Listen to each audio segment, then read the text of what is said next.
ಪ್ರತಿವೀಕ್ಷಕರೇ, ಏನು ರಾಜ್ಯಾದ್ಯಂತ ಸರ್ಕಾರಿ ಪ್ರಥಮ ದರ್ಜೆ ಕಾಲೇಜುಗಳಿದ್ದಾವೋ ಅವುಗಳಿಗೆ ಗೆಸ್ಟ್ ಫ್ಯಾಕಲ್ಟಿನ ಅಪಾಯಿಂಟ್ ಮಾಡೋಕೆ ಅಂತ ಹೇಳಿ ಕೌನ್ಸಿಲಿಂಗ್ ನ ಕಾಲ್ ಮಾಡಿತ್ತು. ಆಲ್ರೆಡಿ ಗೆಸ್ಟ್ ಫ್ಯಾಕಲ್ಟಿ ವರ್ಕ್ ಮಾಡ್ತಾ ಇದ್ದಾರೆ. ಆದ್ರೆ ಏನು ಕೋರ್ಟ್ ಆರ್ಡರ್ ಬಂತೋ UGC ಗೈಡ್ ಲೈನ್ ಪ್ರಕಾರ ನೀವು ಗೆಸ್ಟ್ ಫ್ಯಾಕಲ್ಟಿನ ಅಪಾಯಿಂಟ್ ಮಾಡಿ ಅಂತಕ್ಕಂಥದ್ದು, ಆ ಸಂದರ್ಭದಲ್ಲಿ DC ಒಂದು ನೋಟಿಫಿಕೇಶನ್ ನ ಮಾಡ್ತು. ನಾವು ಮುಂದೆ UGC ಗೈಡ್ ಲೈನ್ ಪ್ರಕಾರನೇ ಯಾರು UGC ಗೈಡ್ ಲೈನ್ ಪ್ರಕಾರ ಎಲಿಜಿಬಿಲಿಟಿಯನ್ನ ಹೊಂದಿದಾರೋ ಅವ್ರಿಗೆ ಕೌನ್ಸಿಲಿಂಗ್ ಮಾಡ್ತೀವಿ ಅಂತ ಹೇಳಿ ನೋಟಿಫಿಕೇಶನ್ ಮಾಡಿತ್ತು. ಅದರಂತೆ ಈಗ 24ರಿಂದ ಕೌನ್ಸಿಲಿಂಗ್ ನ ಮಾಡಬೇಕಾಗಿದೆ. ಆಲ್ರೆಡಿ ಮೆರಿಟ್ ಲಿಸ್ಟ್ ಅನ್ನ ಅನೌನ್ಸ್ ಮಾಡಿದೆ. ನಾನು ಕಳೆದ ವಿಡಿಯೋದಲ್ಲಿ ಮೆರಿಟ್ ಲಿಸ್ಟ್ ಬಗ್ಗೆ ಕಂಪ್ಲೀಟ್ ಡೀಟೇಲ್ಸ್ ಅನ್ನ ಹೇಳಿದ್ದೀನಿ. ನಿಮ್ಗೆ ಗೊತ್ತಿಲ್ಲ ಅಂತ ಹೇಳಿದ್ರೆ ನಾನು ಚಾನಲ್ಗೆ ಹೋಗ್ಬಿಟ್ಟು ಚೆಕ್ಔಟ್ ಮಾಡಿ, ಅಲ್ಲಿ ಈ ವಿಡಿಯೋ ಸಿಗುತ್ತೆ. ಈಗ ವೇಕೆನ್ಸಿ ಲಿಸ್ಟ್ ಅನ್ನ ಬಿಟ್ಟಿದೆ, ಜೊತೆಗೆ ಕೌನ್ಸಿಲಿಂಗ್ ಶೆಡ್ಯೂಲ್ ಅನ್ನು ಕೂಡ ಬಿಟ್ಟಿದೆ. ಈ ಎರಡು ವಿಚಾರವನ್ನ ನಾನು ಈ ವಿಡಿಯೋದಲ್ಲಿ ನಿಮ್ ಜೊತೆ ಹಂಚ್ಕೊಳಕ್ ಹೋಗ್ತಾ ಇದ್ದೀನಿ. ಕೌನ್ಸಿಲಿಂಗ್ ನ ಅಟೆಂಡ್ ಮಾಡ್ಬೇಕಾದ್ರೆ ನಿಮ್ಗೆ ಕೆಲವು ಇಂಪಾರ್ಟೆಂಟ್ ಇನ್ಸ್ಟ್ರಕ್ಷನ್ಸ್ ಬೇಕಾಗುತ್ತೆ. ಹೇಗೆ ಅಟೆಂಡ್ ಮಾಡ್ಬೇಕು, ಏನು, ಮತ್ತೆ ಈ ವೇಕೆನ್ಸಿ ಲಿಸ್ಟ್ ಅಲ್ಲಿ ಯಾವ ತರ ನೋಡ್ಬೇಕಾಗತ್ತೆ, ಈ ವಿಚಾರಗಳನ್ನ ನಿಮ್ ಜೊತೆ ಹಂಚ್ಕೊಳ್ಳೋದಕ್ಕೆ ಈ ವಿಡಿಯೋನ ಮಾಡ್ತಾ ಇದ್ದೀನಿ. ವಿಡಿಯೋನ ಸ್ಕಿಪ್ ಮಾಡ್ದೇನೆ ಕೊನೆವರೆಗೆ ನೋಡಿ, ಕಂಪ್ಲೀಟ್ ಡೀಟೇಲ್ಸ್ ನಿಮ್ಗೆ ಗೊತ್ತಾಗುತ್ತೆ. ಜೊತೆಗೆ ನೀವೇನಾದ್ರು ಫಸ್ಟ್ ಟೈಮ್ ನನ್ನ ಚಾನಲ್ ಬಂದು ಸಬ್ಸ್ಕ್ರೈಬ್ ಆಗದೆ ವಿಡಿಯೋ ನೋಡ್ತಾ ಇದ್ರೆ ದಯವಿಟ್ಟು ಸಬ್ಸ್ಕ್ರೈಬ್ ಮಾಡ್ಕೊಳ್ಳಿ. ಆ ಮೂಲಕ ಸಪೋರ್ಟ್ ಮಾಡ್ತಾ ಇರಿ. ಬನ್ನಿ ಹಾಗಾದ್ರೆ ವಿಡಿಯೋನ ಮುಂದುವರಿಸೋಣ. ಪ್ರತಿವೀಕ್ಷಕರೇ, DC ವೆಬ್ಸೈಟ್ ನಲ್ಲಿ provisional vacancies for guest faculty counselling list ಇದೆ. ಈ ವೇಕೆನ್ಸಿ ಲಿಸ್ಟ್ ಬಹಳ ಇಂಪಾರ್ಟೆಂಟ್ ಆಗುತ್ತೆ, ನಿಮ್ಗೆ ನೋಡ್ಕೋಬೇಕಿದೆಲ್ಲವನ್ನು. ಇದರಲ್ಲಿ subject, college ID, college name, workload availability for guest faculty, full time guest faculty required, partial workload available or required, partial workload available, total guest faculty required. ಇಷ್ಟು column ಅನ್ನ ನಿಮ್ಗೆ ಇವರು show ಮಾಡ್ತಾ ಇದ್ದಾರೆ. ಇದರಲ್ಲಿ ನಿಮ್ subject ನೀವು ನೋಡ್ಕೋಬೇಕು ನೀಟಾಗಿ. ನಂತರದಲ್ಲಿ ಕಾಲೇಜ್ ID ಇದೆ. ಈ ಕಾಲೇಜ್ ID ನಿಮ್ಗೆ ಕೌನ್ಸಿಲಿಂಗ್ ನಲ್ಲಿ ಅಟೆಂಡ್ ಆಗುವಾಗ ಬೇಕಾಗುತ್ತೆ. ನೀವು ಯಾವ ಕಾಲೇಜಲ್ಲಿ ವರ್ಕ್ ಲೋಡ್ ಅನ್ನ ತಗೋಬೇಕು ಅಂತಿದ್ದೀರಾ ಆ ಕಾಲೇಜ್ ID ನ ಇಲ್ಲಿ ನೋಟ್ ಮಾಡಿ ಇಟ್ಕೋಬೇಕು. ಬಹುತೇಕವಾಗಿ ನೀವು ಒಂದು 5 ಕಾಲೇಜ್ಗಳನ್ನ ನೋಟ್ ಮಾಡಿ ಇಟ್ಕೊಳ್ಳೋದು ನನ್ನ ಪ್ರಕಾರ ಉತ್ತಮ. ಯಾಕಂತ ಹೇಳಿದ್ರೆ ಒಂದು ಕಾಲೇಜು ಕೌನ್ಸಿಲಿಂಗ್ ಅಲ್ಲಿ ನಿಮ್ಗೆ ಸಿಕ್ಕಿಲ್ಲ ಅಂದ್ರೆ ಇನ್ನೊಂದು ಕಾಲೇಜನ್ನ ಆಪ್ಷನಲ್ ಆಗಿ ತಗೋಬಹುದು. ನೀವು ಆ ಕಾಲೇಜು ವರ್ಕ್ ಲೋಡ್ ಫಿಲ್ ಆಗಿದೆ ಅಂದ್ರೆ ಇನ್ನೊಂದು ಕಾಲೇಜನ್ನ ತಗೋಬಹುದು. ಈ ರೀತಿನಲ್ಲಿ ತಕ್ಷಣ ನೀವು ನಿಮ್ಮದೇ ಆದಂತ ಸೆಲೆಕ್ಷನ್ ಮಾಡ್ಲಿಕ್ಕೆ ಒಂದು 5 ಕಾಲೇಜನ್ನ ನೋಡ್ಕೊಳ್ಳೋದು ಉತ್ತಮ. ಈ ಕಾಲೇಜ್ ID ಯನ್ನ ನೀವು ನೀಟಾಗಿ ನೆನ್ಪಿಟ್ಕೋಬೇಕು. ಕಾಲೇಜ್ ID ಯನ್ನ ಹೇಳಿದ ತಕ್ಷಣದಲ್ಲಿ ಅವರು ಕಾಲೇಜನ್ನ ನಿಮ್ಗೆ ಮೆನ್ಷನ್ ಮಾಡಿ ಹೇಳ್ತಾರೆ. ಹೀಗೆ ಕಾಲೇಜ್ ID ಯನ್ನ ನೋಟ್ ಮಾಡಿ ಇಟ್ಕೊಳ್ಳಿ. ದೆನ್ ಅದಕ್ಕಿಂತ ಮುಖ್ಯವಾಗಿ ಅಲ್ಲಿ ವರ್ಕ್ ಲೋಡ್ ಎಷ್ಟಿದೆ ಅಂದ್ರೆ ಗೆಸ್ಟ್ ಫ್ಯಾಕಲ್ಟಿ ಫುಲ್ ಟೈಮ್ ಎಷ್ಟಿದೆ ಮತ್ತೆ ಗೆಸ್ಟ್ ಫ್ಯಾಕಲ್ಟಿ ಪಾರ್ಸಿಯಲಿ ಎಷ್ಟಿದೆ ಅಂತಕ್ಕಂಥದ್ದನ್ನ ವರ್ಕ್ ಲೋಡ್ ಅಲ್ಲಿ ನೀವು ನೋಡ್ಕೋಬೇಕು. ಆ ನಂತರದಲ್ಲಿ ನಿಮ್ಗೆ ಟೋಟಲ್ ಗೆಸ್ಟ್ ಫ್ಯಾಕಲ್ಟಿ ಇರುತ್ತೆ, ಆ ಕಾಲೇಜಿಗೆ ಎಷ್ಟು ಜನ ಬೇಕಾಗುತ್ತೆ ಅಂತ. ಅದರ ಆಧಾರದ ಮೇಲೆ ನೀವು ಯಾವ ಕಾಲೇಜ್ಗೆ ಹೋಗ್ಬೇಕು ನಾನು ಅಂತಕ್ಕಂಥ ನಿರ್ಧಾರ ಮಾಡಬಹುದು. ನೀವೇನಾದ್ರೂ ವರ್ಕ್ ಲೋಡೇ ಇಲ್ಲ, ಕಾಲೇಜನ್ನ ಸೆಲೆಕ್ಟ್ ಮಾಡ್ತಾ ಇದೀರಿ, ಯಾವ್ದೋ ಹತ್ರ ಇದೆ ನನಗೆ ಉತ್ತಮ ಆಗುತ್ತೆ ಅಂತ ಸೆಲೆಕ್ಟ್ ಮಾಡ್ತೀರಿ ಅಂದ್ರೆ ಪ್ರಯೋಜನ ಇಲ್ಲ. ಆ ದಿಸೆಯಿಂದಾಗಿ ವರ್ಕ್ ಲೋಡ್ ಎಷ್ಟಿದೆ, ಅಲ್ಲಿ ಗೆಸ್ಟ್ ಫ್ಯಾಕಲ್ಟಿ ಎಷ್ಟು ಬೇಕು, ಇದನ್ನೆಲ್ಲವನ್ನ ನೀಟಾಗಿ ನೋಟ್ ಮಾಡಿ ಇಟ್ಕೊಳ್ಳಿ. ಯಾವ ಕಾಲೇಜಲ್ಲಿ ಎಷ್ಟೆಷ್ಟಿದೆ ಅಂತಕ್ಕಂಥದ್ದು. ಇಲ್ಲಿ ನೀವು ನೋಡುವಾಗ ಇಲ್ಲಿ ಏನು ಈ ಕಾಲಮ್ ಅಲ್ಲಿ ಇದೆಯಲ್ಲ, work load available for guest faculty ಅಂತ ಹೇಳಿ, ಇದು ವರ್ಕ್ ಲೋಡ್ ಆ ಕಾಲೇಜ್ಗೆ ಎಷ್ಟು ವರ್ಕ್ ಲೋಡ್ ಇದೆ ಆ ಸಬ್ಜೆಕ್ಟ್ ಗೆ ಅಂತಕ್ಕಂಥದ್ದನ್ನ ಈ ಕಾಲಮ್ ಅಲ್ಲಿ ಕೊಡ್ತಾರೆ. ಎರಡನೇ ಕಾಲಮ್ ಅಲ್ಲಿ ಈ ವರ್ಕ್ ಲೋಡ್ಗೆ ಎಷ್ಟು ಜನ ಫುಲ್ ಟೈಮ್ ಗೆಸ್ಟ್ ಫ್ಯಾಕಲ್ಟಿ ಬೇಕು ಅನ್ನೋದನ್ನ ಈ ಎರಡನೇ ಕಾಲಮ್ ಅಲ್ಲಿ ಕೊಡ್ತಾರೆ. ಮೂರನೇ ಕಾಲಮ್ ಅಲ್ಲಿ ಪಾರ್ಸಿಯಲಿ ವರ್ಕ್ ಲೋಡ್ ರಿಕ್ವೈರ್ಡ್ ಎಷ್ಟಿದೆ ಅಂತಕ್ಕಂಥದ್ದನ್ನ ಕೊಡ್ತಾರೆ. ದೆನ್ 4ನೇ ಕಾಲಮ್ ಅಲ್ಲಿ ಪಾರ್ಸಿಯಲಿ ಗೆಸ್ಟ್ ಫ್ಯಾಕಲ್ಟಿ ಎಷ್ಟು ಬೇಕು ಅಂತಕ್ಕಂಥದ್ದನ್ನ ಕೊಡ್ತಾರೆ. ಇಲ್ಲಿ ನಿಮ್ಗೆ 1 hour 2 hour ಏನಾದ್ರು ವರ್ಕ್ ಲೋಡ್ ಇದ್ರೆ ಅವರು ಕೊಡೋದಿಲ್ಲ. ನನಗೆ ಗೊತ್ತಿರೋ ಮಾಹಿತಿ ಪ್ರಕಾರ ಮಿನಿಮಮ್ 3 hours ಇರಬೇಕು ಅಂತ ಇದೆ. ಬಹಳ ಹಿಂದೆ ಎಲ್ಲ ಮಿನಿಮಮ್ 4 hours ಇರಬೇಕು ಅಂತ ಇತ್ತು. ಈಗೇನೋ 3 hours ಇದ್ರೂ ಕೂಡ ಎಲ್ಲೋ ಒಂದ್ ಕಡೆ ಪಾರ್ಸಿಯಲಿ ಕೊಡ್ಲಿಕ್ಕೆ ಅವಕಾಶ ಇದೆ ಅಂತಕ್ಕಂತ ಮಾಹಿತಿಯನ್ನ ಮೊನ್ನೆ ಕೇಳಿದಾಗ ಆಯ್ತು. ಅದಕ್ಕೆ ಯಾವುದೇ ನೋಟಿಫಿಕೇಶನ್ ನನ್ನ ಹತ್ರ ಇಲ್ಲ. ಇದೊಂದು ಮಾಹಿತಿ ನಾನು ತಿಳಿದುಕೊಂಡಂತೆ. ಇದ್ರ ಬಗ್ಗೆ ನೀವು ನೋಡ್ಕೊಳ್ಳಿ. ಅಂದ್ರೆ 1 hour 2 hours ಇದ್ರೆ ನೀವು ಪಾರ್ಸಿಯಲಿ ತೆಗೆದುಕೊಳ್ಳಕ್ ಬರಲ್ಲ. ಯಾಕಂದ್ರೆ ಸ್ಯಾಲ್ರಿ ಆಗ್ಬೇಕಾದ್ರೆ ಈ ಅವರ್ಸ್ ನಿಮ್ಗೆ ಜಾಸ್ತಿ ಇರ್ಬೇಕಾಗತ್ತೆ. ಮಿನಿಮಮ್ 3 or 4 ಇರ್ಬೇಕಾಗತ್ತೆ. ಚೆಕ್ ಮಾಡ್ಕೊಳ್ಳಿ ಇದನ್ನ ಅಂತಕ್ಕಂಥದ್ದು. Then guest faculty total partially plus full ಎರಡು ಸೇರಿ ಇಲ್ಲಿ ಟೋಟಲ್ ಅನ್ನ ಕೊಟ್ಟಿರ್ತಾರೆ. ಇಷ್ಟು ಕೂಡ ನಿಮ್ಗೆ ನಾಲೆಡ್ಜ್ ಇರಬೇಕು ಅಂತಕ್ಕಂಥದ್ದು. ದೆನ್ ಇದಾದ ಮೇಲೆ ಏನು ಮೆರಿಟ್ ಲಿಸ್ಟ್ ಇದೆಯೋ ನಾನು ಲಾಸ್ಟ್ ವಿಡಿಯೋದಲ್ಲಿ ಡೀಟೇಲ್ಸ್ ಹೇಳಿದೀನಿ. ಆ ವಿಡಿಯೋನ ನೋಡಿ. ಇಲ್ಲಿ ಹೆಚ್ಚು ನಾನೇನು ಅದನ್ನ ಲೆಂತ್ ಮಾಡಲ್ಲ. ಮೆರಿಟ್ ಲಿಸ್ಟ್ ಅನ್ನು ಕೂಡ ನೋಡ್ಕೊಳ್ಳಿ, ಎಷ್ಟು ಜನ ನಿಮ್ಮ ಹಿಂದೆ ಮುಂದೆ ಇದ್ದಾರೆ.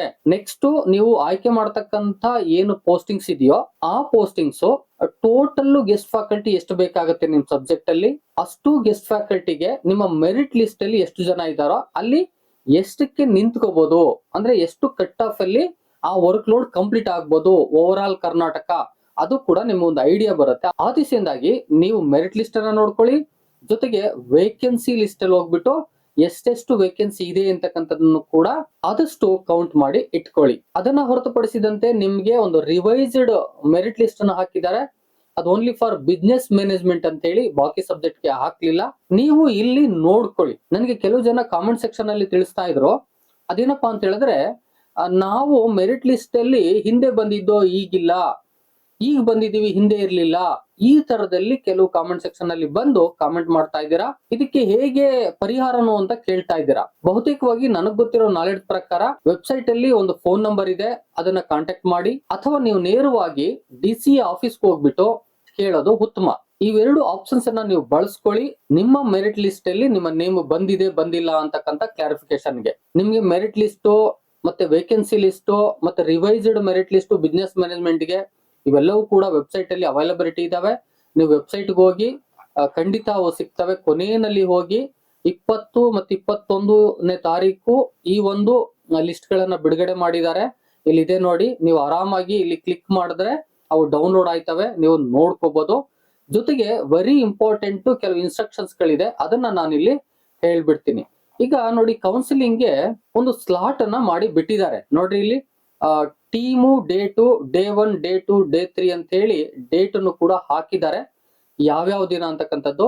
ಇಲ್ಲಿ ಟೀಮ್ 1, ಟೀಮ್ 2, ಟೀಮ್ 3, ಟೀಮ್ 4 ಅಂತ ಮಾಡಿದ್ದಾರೆ. ಅಂದ್ರೆ ಈ ಡೇಟ್ ನಲ್ಲಿ ಈ 4 ಟೀಮ್ಗಳಲ್ಲಿ ಕೌನ್ಸಿಲಿಂಗ್ ನಡೀತಾ ಹೋಗುತ್ತೆ ಅಂತ.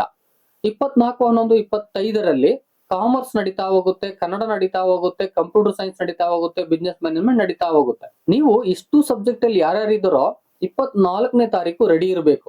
ಈಗ ನಿಮ್ಗೆ ಒಂದು ಕ್ವಶನ್ ರೈಸ್ ಆಗುತ್ತೆ, ಪ್ರತಿಯೊಬ್ಬರು ಕೂಡ ಅವತ್ತೇ ಮಾಡ್ಬಿಡ್ತಾರ ಅಂತ ಹೇಳಿ.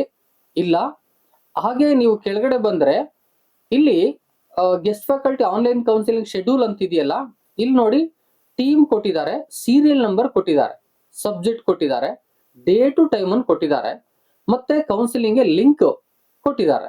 ಇದು ಕೂಡ ಇಂಪಾರ್ಟೆಂಟ್. ಇಲ್ಲಿ ನಿಮ್ಗೆ ಗೊತ್ತಾಗುತ್ತೆ ನೋಡಿ, ಟೀಮ್ 1 24ನೇ ತಾರೀಕು ಈಗ ಕಾಮರ್ಸ್ ಸಬ್ಜೆಕ್ಟ್ ಅಲ್ಲಿ 1 to 150 ನಡೀತಾ ಹೋಗುತ್ತೆ ಅಂತಕ್ಕಂಥದ್ದು. ಅಂದ್ರೆ ಕಾಮರ್ಸ್ ಅಲ್ಲಿ 150 ವರೆಗೆ 11 ಗಂಟೆಯಿಂದ ಆರಂಭ ಆಗಿ ಕೌನ್ಸಿಲಿಂಗ್ ನಡೀತಾ ಹೋಗುತ್ತೆ. ಅಷ್ಟರಲ್ಲಿ ನೀವು ರೆಡಿ ಇರಬೇಕು ಅಂತಕ್ಕಂಥದ್ದು. ಟೀಮ್ 2 ನಲ್ಲಿ ಕನ್ನಡ ನಡೀತಾ ಹೋಗುತ್ತೆ, ಟೀಮ್ 3 ನಲ್ಲಿ ಕಂಪ್ಯೂಟರ್ ಸೈನ್ಸ್ ನಡೀತಾ ಹೋಗುತ್ತೆ, ಟೀಮ್ 4 ಅಲ್ಲಿ ಬಿಸ್ನೆಸ್ ಮ್ಯಾನೇಜ್ಮೆಂಟ್, ಮತ್ತೆ ಟೀಮ್ 1 ನಲ್ಲಿ ಆಫ್ಟರ್ನೂನ್ ಸೆಷನ್ ನಲ್ಲಿ 151 ಇಂದ 300 ವರೆಗೂ ನಡೆಯುತ್ತೆ ಕಾಮರ್ಸ್. ಹೀಗೆ ಬಹುತೇಕವಾಗಿ ಮಾರ್ನಿಂಗ್ ಸೆಷನ್, ಆಫ್ಟರ್ನೂನ್ ಸೆಷನ್ ಎರಡೂ ಕೂಡ ಇಲ್ಲಿ ಟೈಮಿಂಗ್ಸ್, ಸಬ್ಜೆಕ್ಟ್, ಸೀರಿಯಲ್ ನಂಬರ್. ಈ ಸೀರಿಯಲ್ ನಂಬರ್ ನಿಮ್ಗೆ ಎಲ್ಲಿ ಸಿಗುತ್ತೆ ಅಂತ ಹೇಳಿದ್ರೆ ಮೆರಿಟ್ ಲಿಸ್ಟ್ ಅಲ್ಲಿ ಸಿಗುತ್ತೆ. ನಿಮ್ಮ ಮೆರಿಟ್ ಲಿಸ್ಟ್ ಅಲ್ಲಿ ಸೀರಿಯಲ್ ನಂಬರ್ ಏನಿದೆಯೋ ಅದ್ರ ಪ್ರಕಾರನೇ ನಡೆಯುತ್ತೆ. ನಿಮಗೆ ಬೇಕು ಅಂದ್ರೆ ನಾನು ತೋರಿಸ್ಬಿಡ್ತೀನಿ ಮೆರಿಟ್ ಲಿಸ್ಟ್ ಅಲ್ಲಿ ಹೇಗೆ ಸೀರಿಯಲ್ ನಂಬರ್ ನ ನೀವು ನೋಡ್ಕೋಬೇಕು ಅಂತಕ್ಕಂಥದ್ದು. ನೋಡಿ, ಇಲ್ಲಿ ಮೆರಿಟ್ ಲಿಸ್ಟ್ ಅಲ್ಲಿ ಸೀರಿಯಲ್ ನಂಬರ್ ಇದೆ, ಸಬ್ಜೆಕ್ಟ್ ವೈಸ್ ಇದೆ. ಈ ಸೀರಿಯಲ್ ನಂಬರ್ ನ ನೀವು ನೀಟಾಗಿ ನೋಡ್ಕೋಬೇಕು. ಆ ಸೀರಿಯಲ್ ನಂಬರ್ ಪ್ರಕಾರನೇ ನಡೀತಾ ಹೋಗುತ್ತೆ ಅಂತಕ್ಕಂಥದ್ದು. ಅವ್ರು ಕರೀತಾರೆ ಸೀರಿಯಲ್ ನಂಬರ್ 1 ಇಂಥವ್ರ ನೇಮು ಅಂತ ಕರೀತಾ ಹೋಗ್ತಾರೆ. ನೀವು ರೆಡಿ ಇರಬೇಕು ಅಂತಕ್ಕಂಥದ್ದು. ಇದಾದ್ಮೇಲೆ ವೆರಿ ಇಂಪಾರ್ಟೆಂಟ್ ಕೆಲವು ವಿಚಾರಗಳನ್ನ ನಾನು ಇಲ್ಲಿ ಮೆನ್ಷನ್ ಮಾಡ್ತೀನಿ, ಇದನ್ನ ಮಾತ್ರ ನೀಟಾಗಿ ನೋಟ್ ಮಾಡ್ಕೊಳ್ಳಿ. Instruction for guest faculty candidate ಅಂತಿದೆ. Counselling will be conducted strictly in order of merit list as per the published merit list. ಗೊತ್ತಾಯ್ತಲ್ಲ, ಮೆರಿಟ್ ಲಿಸ್ಟ್ ಪ್ರಕಾರನೇ ನಡೆಯುತ್ತೆ. ನಾವ್ ಏನ್ ಅನೌನ್ಸ್ ಮಾಡಿದೀವಿ ಅದ್ರ ಪ್ರಕಾರ ಅಂತ ಹೇಳ್ತಿದ್ದಾರೆ. Merit values indicated in the list are based on the information submitted by candidate in their online application. ಈಗ ಕೆಲವು ಜನ ನಮ್ದು ಮೆರಿಟ್ ಲಿಸ್ಟ್ ಅಲ್ಲಿ ಬಂದಿಲ್ಲ ನೇಮು ಅಂತ ಹೇಳ್ತಾ ಇದ್ದೀರಲ್ಲ, ಮೆರಿಟ್ ಲಿಸ್ಟ್ ಅಲ್ಲಿ ಬಂದಿಲ್ಲ ಅಂದ್ರೆ ನೀವು ಸಬ್ಮಿಟ್ ಮಾಡಿರ್ತಕ್ಕಂಥ ಡಾಟಾ ಸರಿ ಇದೆಯಾ, ಆನ್ಲೈನ್ ಅಪ್ಲಿಕೇಶನ್ ಹಾಕುವಾಗ ನೀವು ಕರೆಕ್ಟ್ ಆಗಿ ಸಬ್ಮಿಟ್ ಮಾಡಿದೀರಾ, ಇದನ್ನೆಲ್ಲವನ್ನು ಕೂಡ ಚೆಕ್ ಮಾಡ್ಕೋಬೇಕಾಗತ್ತೆ. ಆ ದಿಸೆಯಿಂದಾಗಿ ಫೋನ್ ಮಾಡಿ ಅಥವಾ ಆ ಡಿಸಿ ಆಫೀಸ್ಗೆ ಹೋಗಿ ಇದನ್ನ ಚೆಕ್ ಮಾಡ್ಕೊಳ್ಳಿ ಬಿಫೋರ್ ಕೌನ್ಸಿಲಿಂಗ್. ಆಮೇಲೆ ಏನ್ ಮಾಡಿದ್ರು ಅದು ಪ್ರಯೋಜನ ಇಲ್ಲ. ಆ ದಿಸೆಯಿಂದಾಗಿ ಅವ್ರು ಹೇಳ್ತಿದ್ದಾರೆ ಮೆರಿಟ್ ಲಿಸ್ಟ್ ಅನ್ನ ನಾವು ಮಾಡಿರೋದು ಕ್ಯಾಂಡಿಡೇಟ್ ಏನ್ ಸಬ್ಮಿಟ್ ಮಾಡಿದ್ರು ಮಾಹಿತಿಯನ್ನ ಅದ್ರ ಪ್ರಕಾರ ಮಾಡಿದ್ವಿ ಅಂತ ಹೇಳ್ತಿದ್ದಾರೆ. Then candidate must log in according to the counselling schedule and remain in the session with their microphone muted until their turn ಅಂತಿದೆ. ಅಂದ್ರೆ ನೀವು ಕರೆಕ್ಟ್ ಟೈಮ್ಗೆ ನೀವು ಆ ಒಂದು ಸೆಷನ್ಗೆ ಎಂಟ್ರಿ ಕೊಡಬೇಕು. ಅದೇ ಲಿಂಕ್ ಕೊಟ್ಟಿದ್ದಾರೋ ಆ ಲಿಂಕ್ ನ ಮೂಲಕ. ಬಹುತೇಕವಾಗಿ ವೆಬೆಕ್ಸ್ ಅಂತಕ್ಕಂತ ಏನು ಆ ಒಂದು ಲಿಂಕ್ ಇದೆಯೋ ಅದರಲ್ಲೇ ಕೌನ್ಸಿಲಿಂಗ್ ನ ನಡೆಸ್ತಾರೆ. ಆ ದಿಸೆಯಿಂದಾಗಿ ನೀವು ಆ ಒಂದು ಸಾಫ್ಟ್ವೇರ್ ನ ಡೌನ್ಲೋಡ್ ಮಾಡ್ಕೊಳ್ಳಿ, ಅಂದ್ರೆ ಅಪ್ಲಿಕೇಶನ್ ನ ಡೌನ್ಲೋಡ್ ಮಾಡ್ಕೊಂಡು ನೀವು ರೆಡಿ ಇರ್ಬೇಕಾಗತ್ತೆ. ಈಗಲೇ ಅದನ್ನ ಚೆಕ್ ಮಾಡ್ಕೊಳ್ಳಿ ನೀವು ಡೌನ್ಲೋಡ್ ಮಾಡ್ಕೊಂಡು. ಮತ್ತೆ ಸೆಷನ್ಗೆ ಎಂಟ್ರಿ ಆದ್ಮೇಲೆ ನೀವು ಹೋಗೋದು ಬರೋದು ಮಾಡುವಂಗಿಲ್ಲ, ನೀವು ಕಾಯ್ತಾ ಇರ್ಬೇಕು, ನಿಮ್ಮ ನಂಬರ್ ಬರೋವರೆಗೆ ಕಾಯ್ತಾ ಇರ್ಬೇಕು. ನಿಮ್ಮ ಸೀರಿಯಲ್ ನಂಬರ್ ಎಲ್ಲಿಂದ ಎಲ್ಲಿವರೆಗೆ ಹಾಕಿದಾರೋ ಆ ಸೀರಿಯಲ್ ನಂಬರ್ ಮಾತ್ರ ನಡೆಯುತ್ತೆ, ಮತ್ತೆ ಎಕ್ಸ್ಟ್ರಾ ಏನೋ ನಡೆಯೋದಿಲ್ಲ.